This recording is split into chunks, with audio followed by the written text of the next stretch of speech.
അന്ന് ആ police anti ഇല്ലേ, സെലീന ആന്റി. ആ ആന്റി നല്ല ആന്റിയാ. സെലീന ആന്റിയോട് പറഞ്ഞ് എങ്ങനെങ്കിലും ഇവിടെ താമസിക്കാൻ നോക്കാം. പോലീസ് ആന്റി ആയതുകൊണ്ട് ആ ക്ഷാമങ്ങള് നമ്മളൊന്നും ചെയ്യത്തില്ല. ആ പോലീസ് ആന്റിക്ക് നമ്മളോട് എന്തോ ദേഷ്യമുള്ള പോലെ തോന്നുന്നു. ഏയ്, അത് നിനക്ക് തോന്നുന്നതാ. ആ ആന്റിക്ക് നമ്മളോട് ഒത്തിരി ഇഷ്ടാ. നമ്മുടെ കാര്യം ആന്റി ഡോക്ടർ ആന്റിയോട് പറയുന്ന ഞാൻ കേട്ടു, പാവം കുട്ടികളെന്ന്. നമുക്ക് വീട്ടുവേല ചെയ്തിട്ടായാലും ഇവിടെ താമസിച്ചാൽ മതി, ഇനി എങ്ങോട്ടും പോകണ്ട. ആ ശ്യാമങ്ങളാണെങ്കിൽ എന്തെങ്കിലും കുഴപ്പമുണ്ടാക്കും. അയാള് ഭയങ്കരനാ. നമ്മളിൽ ഒരാളെ ശരിക്കുള്ള അമ്മുക്കുട്ടിയാന്ന് കണ്ടെത്തിയ പിന്നെ എത്രയും വേഗം ആ ആളെ അവര് പിടിച്ചോണ്ട് പോവും. നീ സങ്കടപ്പെടണ്ട. നമ്മൾ രണ്ടാളും അമ്മുക്കുട്ടി അല്ലെന്ന് പറഞ്ഞാലോ? അങ്ങനെ പറഞ്ഞാ അയാള് വിശ്വസിക്കോ? നമുക്ക് നമ്മുടെ ശരിക്കുള്ള ഡാഡിയെ കിട്ടുമോ? എനിക്കറിയില്ല. ശരിക്കുള്ള ഡാഡിക്കും അറിയില്ല ആരാ അമ്മൂന്ന്. നമ്മുടെ മമ്മി നമ്മൾ രണ്ടാളെ അമ്മൂന്നല്ലേ വിളിച്ചിരുന്നത്.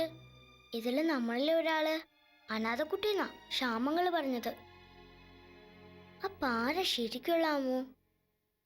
ആരാ മമ്മിയുടെ ഡാഡിയുടെ മകള്? വേണ്ട, നമുക്ക് രണ്ടാൾക്ക് അമ്മുക്കുട്ടി ആകണ്ട. നമ്മൾ രണ്ടാളും അമ്മുക്കുട്ടി അല്ലെന്ന് പറഞ്ഞാ ചിലപ്പോ ശ്യാമങ്ങള് വെറുതെ വിടും. നമുക്ക് ഇവിടുത്തെ പാർവതി ആന്റിയോട് പറഞ്ഞ് ഇവിടെ താമസിക്കുകയും ചെയ്യാം.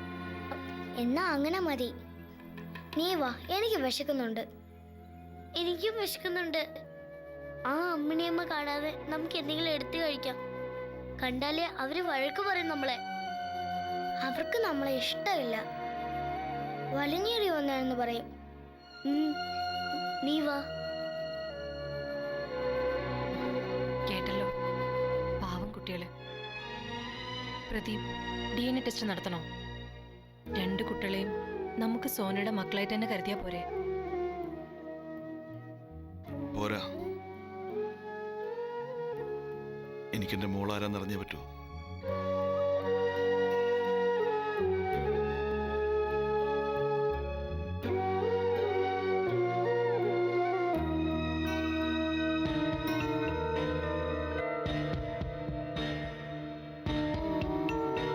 കൊച്ചിന്റെ തന്ത ആരാന്ന് എനിക്കറിയാം, യഥാർത്ഥ അമ്മുക്കുട്ടി ആരാന്നും എനിക്കറിയാം. എടാ കരുമ, ആ 2 കൊച്ചുങ്ങളും അനാഥ പിള്ളേരായിപ്പോയി. അമ്മുക്കുട്ടിമാര് പോലും. എടാ, ആ ശ്യാം ആരാ പുള്ളി? ആ സോനയെ കൊന്നിട്ട് അവളുടെ മകളെയും കൊന്നു കാണും.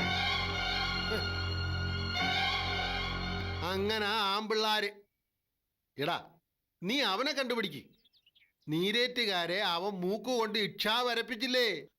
അവൻ അവരുടെ സ്വത്തുക്കൾ മുഴുവൻ കൈക്കലാക്കി വെച്ചേ പോകത്തുള്ളൂ. എന്നെ അപമാനിച്ചവരോട് എനിക്ക് പകരം ചോദിക്കണം. ദേ, അങ്ങനെ പറ. നീ ഇപ്പോഴാ പഴയ കരുമനായത്. ഓ, അന്നത്തെ കരുമന് എന്നാ വീറും വാശിയുമായിരുന്നു. ദേ, ഇപ്പൊ അത് വീണ്ടും വന്നു. എടാ, പണ്ടേ ഞാൻ നിന്നോട് പറഞ്ഞിട്ടുണ്ട്, ആ ചിന്നു നിനക്ക് പറ്റിയ പെണ്ണല്ലാന്ന്. എടാ, അവള് നീരേറ്റുകാരുടെ എച്ചിൽ തിന്ന് വളർന്നു വന്നോളല്ലയോ? അപ്പോ ആ ഗുണവും മണവും തന്നെ അവക്കും. എടാ, അവള് പെറ്റ കൊച്ച് നിന്റെ തന്നാന്ന് നിനക്ക് എന്നാടാ ഇത്ര ഉറപ്പ്?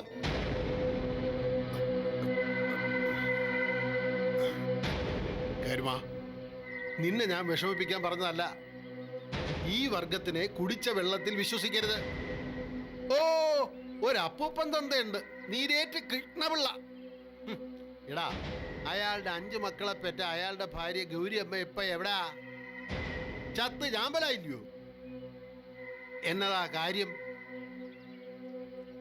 മർമ്മം നോക്കി അയാൾ ഒരു അടി കൊടുത്തതാ. അതെന്നാത്തിനാ? അന്യജാതിക്കാരിയായ കൊച്ചു ത്രേസ്യയുമായുള്ള ബന്ധത്തെ ചോദ്യം ചെയ്തതിന്. മക്കള് മോശമാണോ? എടാ, മൂത്ത മകൻ മഹേശ്വരൻ എന്നതാ ചെയ്തേ? കാട്ടുപെണ്ണിന്റെ മാനം നശിപ്പിച്ചില്ലേ? അതിലുണ്ടായതല്ലയോടാ ചിന്നു. മഹേശ്വരന്റെ അനിയൻ അനന്തനോ സിംഗപ്പൂരിൽ നിന്നോ മറ്റോ വന്ന നന്ദിനിയെ കെട്ടി. 1 വർഷം കഴിഞ്ഞപ്പോൾ അവള് പെറ്റു, സോനെ. ഒപ്പം ചേമ്പുള്ളി ഔസേപ്പിന്റെ കെട്ടുകഴിയാത്ത മകൾ സോഫിയും പെറ്റു. ആരെ? നമ്മുടെ ഇപ്പോഴത്തെ പോലീസ് സൂപ്രണ്ട് സെലീനെ. അപ്പോ സോഫിയുടെ മകൾ സെലീനയുടെ തന്ത ആരാ? അതും അനന്തൻ തന്നെ. എടാ, സോനയ്ക്കും സെലീനയ്ക്കും ഭർത്താക്കന്മാരും ഒന്നല്ല, രണ്ടെണ്ണമല്ലായിരുന്നോ? ഇതാണ് നീരേറ്റ് തറവാട്ടിന്റെ ചരിത്രം. ഈ രക്തം തന്നെയല്ലയോടാ ചിന്നുവിൻ്റെതും. ഞാൻ പറഞ്ഞോണ്ട് വരുന്നത് എന്നതാന്നല്ലയോ? പറയാം. എടാ, കർത്താവ് പറഞ്ഞിട്ടുണ്ട്, അങ്ങേര് എന്നും നിന്ദിതരും പീഡിതരുമായ ആളുകളുടെ കൂടെയാണെന്ന്. അവർക്കാണ് സ്വർഗരാജ്യമെന്ന്. എടാ, എന്റെയും പോലീസ് അത് തന്നെ. നീ ഒരു സിംഹമായിരുന്നു പണ്ട്. പക്ഷേ ചിന്നു നിന്നെ എലിക്കുഞ്ഞാക്കി. സിംഹമാക്കി വീണ്ടും നിന്നെ ഞാൻ മാറ്റും. തെങ്ങുമൂട്ടിൽ പിലിപ്പോച്ചനെ പോലെ നീ നീരേറ്റുകാരുടെ ശത്രുവായി മാറണം. ആ പേരെന്നോട് പറയണ്ട. എന്നതാടാ പറഞ്ഞാല്? ജീവിതകാലം മുഴുവൻ നീരേറ്റുകാരോട് പൊരുതിയവനാ പീലിപ്പോച്ചൻ. അയാളുടെ മകൻ ബോബൻ ഒരു പുളുന്താനായിപ്പോയി. അല്ലായിരുന്നെങ്കിൽ നീരേറ്റുകാര് വിവരം അറിഞ്ഞേനെ. നിന്നെ എന്നാത്തിനാടാ പീലിപ്പോച്ചൻ വെട്ടിയത്? എടാ, അത് നിന്നോടുള്ള വൈരാഗ്യം കൊണ്ടൊന്നും അല്ല. നീരേറ്റിലെ പെണ്ണായ ചിന്നുവിനെ നീ കെട്ടിയത് കൊണ്ടാ. എടാ, പീലിപ്പോച്ചായനെ പോലെ തങ്കപ്പെട്ട മനസ്സുള്ള ആരുമില്ലടാ. ആണെന്ന് പറഞ്ഞ അതേ വല്യോ. അച്ഛനധികം വിസ്തരിക്കാണ്ട് എന്നെ വിളിപ്പിച്ച കാര്യം പറ. പറയാം. എടാ, ആ ശ്യാമില്ലേ, സോനയുടെ രണ്ടാം ഭർത്താവ്, അവൻ ആളൊരു പുലിയാ. അവൻ നീരേറ്റുകാരുടെ അവസാനം കണ്ടേച്ചേ പോകത്തുള്ളൂ. നിനക്ക് ഈ അവസ്ഥയിൽ ശക്തനായ ഒരാളുടെ കൂട്ട് വേണം. പണവും ആൾബലവും മാത്രമല്ല, ഭയങ്കര ബുദ്ധിയുമുണ്ട് ആ ശ്യാമിന്. നേരിട്ട് കണ്ടാൽ ആളൊരു പാവം, എന്നാലോ ആളൊരു ആറ്റം ബോംബാ. നീ ആ ശ്യാമിന്റെ കൂടെ കൂടിക്കോ കരുമാ.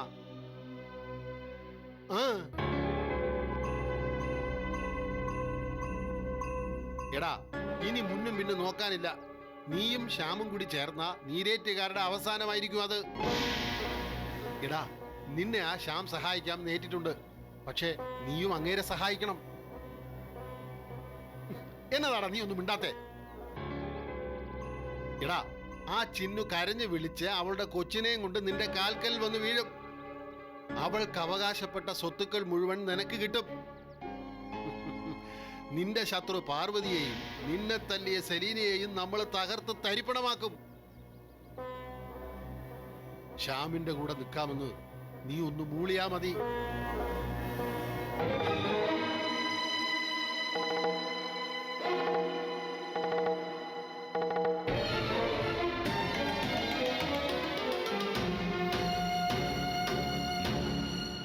ഞാൻ നിൽക്കാം.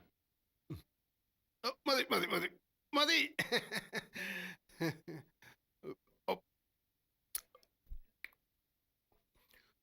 ഹോ, എന്നാലും ഈ വർഷക്കുഞ്ഞിന്റെ ഒരു കൈപ്പുണ്യേ. സാമ്പാറും പുളിശ്ശേരിയും ഒക്കെ പണ്ട് തെങ്ങുമൂട്ടിൽ പീലിപ്പോച്ചന്റെ പെമ്പിള അന്നാമറ്റയെടുത്ത് വയ്ക്കുമ്പോലുണ്ട്.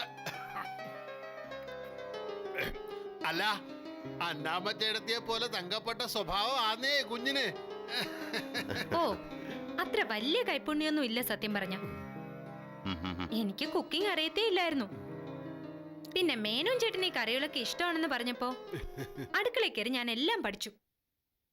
ഇത്രയും വേഗം ഇതൊക്കെ എങ്ങനെ സാധിച്ചു? എന്റെ ചേച്ചി ഉണ്ടാക്കുന്നതിനേക്കാൾ സ്വാദുണ്ട്. അതാണ് കൈപുണ്യം കൈപുണ്യം എന്ന് പറയുന്നത്. അതെ, പാചകകല അഭ്യസിച്ചുകൊണ്ട് മാത്രം കിട്ടത്തില്ല. മനസ്സിൽ നിറയെ സ്നേഹം വേണം. വെച്ച് വിളമ്പുന്ന ആളിന് കഴിക്കുന്ന ആളിനോടുള്ള സ്നേഹം. അതാ ഈ രുചിയായ രുചിയൊക്കെ ഈ കറികളിൽ ഇങ്ങനെ നിറഞ്ഞു നിൽക്കുന്നേ.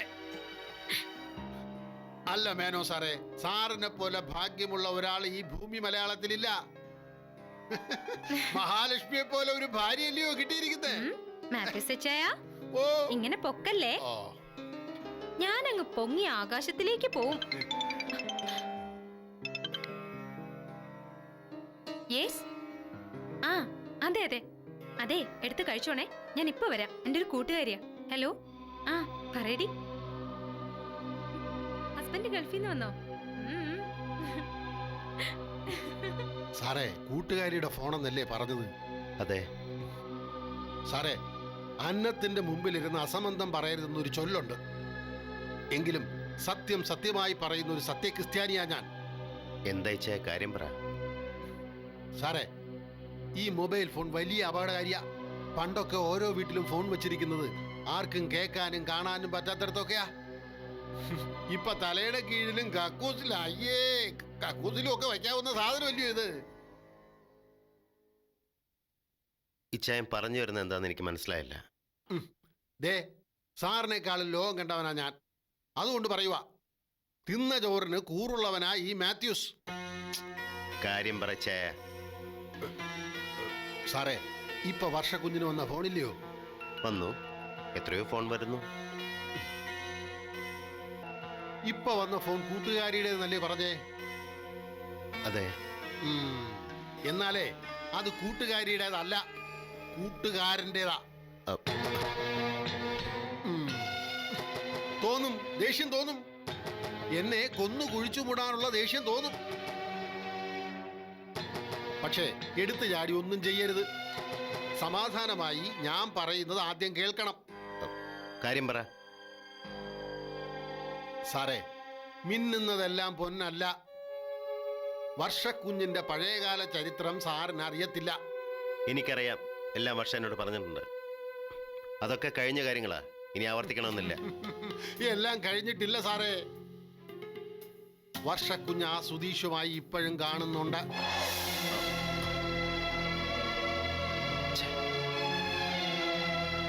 സാറ് ശോഭിക്കരുത്. കാര്യങ്ങൾ സമാധാനത്തോടെ ആലോചിക്കണം. ദേ, എനിക്ക് സാറിനോടാ കൂറ്. സാറിനോട് മാത്രമേ ഉള്ളൂ. വർഷക്കുഞ്ഞിനെ കണ്ണടച്ച് വിശ്വസിക്കരുത്. സൂത്രത്തിൽ നീക്കങ്ങൾ ശ്രദ്ധിക്കണം. ഇപ്പൊ ഇത് മനസ്സിൽ വച്ചേക്കണം.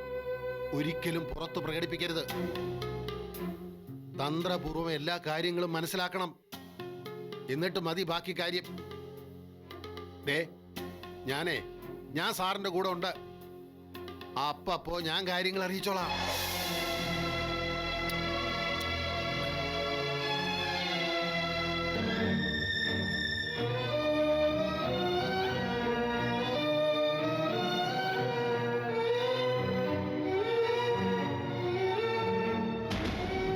Good morning madam.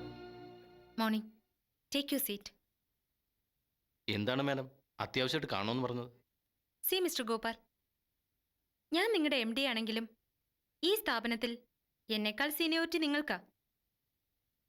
ഈ സ്ഥാപനത്തെ സംബന്ധിച്ച് എല്ലാ കാര്യങ്ങളിലും എന്നേക്കാൾ അറിവ് നിങ്ങൾക്കാ. Naturally. Tell me, what help require from me? I need a personal help from you. Mister ഗോപാലിനറിയാം, എനിക്ക് അച്ഛനും അമ്മയില്ല. എൻ്റെ ഏട്ടൻ കൊലപാതക കേസിൽപ്പെട്ട് ജയിലിനകത്തും പുറത്തുമായിട്ട് കഴിയാ. ഭാഗ്യം എന്നെ അനുഗ്രഹിച്ചതുകൊണ്ട് എനിക്ക് GK മേനോൻ എന്ന കോടീശ്വരന്റെ പത്നിയാവാനുള്ള ഭാഗ്യമുണ്ടായി. ഇതൊക്കെ എന്നോട് എന്തിനു പറയുന്നല്ലേ? സി മിസ്റ്റർ ഗോപാൽ, ഞാനും ഒരു സ്ത്രീയാണ്. മേനോൻ ചേട്ടന്റെ ശാരീരിക വൈകല്യങ്ങൾ താങ്കൾക്കും അറിയാവുന്നതാണ്. അദ്ദേഹത്തോട് എനിക്ക് സ്നേഹത്തെക്കാൾ കൂടുതൽ സഹതാപ. ഐ മീൻ, മേനോൻ ചേട്ടന്റെ സഹോദരിയെ ആ വീട്ടിൽ നിന്ന് പുറത്താക്കിയത് ഞാനാ. നിങ്ങൾക്ക് അവരോട് വളരെ അടുത്ത ബന്ധമാണെന്ന് എനിക്കറിയാം. ബട്ട് ആ ബന്ധത്തെക്കാൾ എന്തുകൊണ്ടും കൂടുതൽ പ്രയോജനം ഞാനുമായിട്ടൊരു സൗഹൃദം സ്ഥാപിക്കുന്നതല്ലേ? അത് പണം, സ്ഥാനക്കയറ്റം, ഏറെ സൗകര്യങ്ങൾക്കൊപ്പം ഈ കമ്പനിയുടെ മുഴുവൻ ചാർജും. അതാണ് എൻ്റെ ഓഫർ. ഓഫർ കൊള്ളാം. പക്ഷേ അതിന് പകരമായിട്ട് പറയാം. വെറുതെ സൗജന്യങ്ങൾ നൽകാൻ പറ്റില്ലല്ലോ. നിങ്ങൾ എൻ്റെ വിശ്വസ്തനാവണം. ഐ മീൻ, ഒരിക്കലും ചതിക്കാത്ത, എന്ത് കാര്യങ്ങളും അപ്പപ്പ പറയുന്ന, എന്നോട് മാത്രം കൂറു പുലർത്തുന്ന a true and honest front.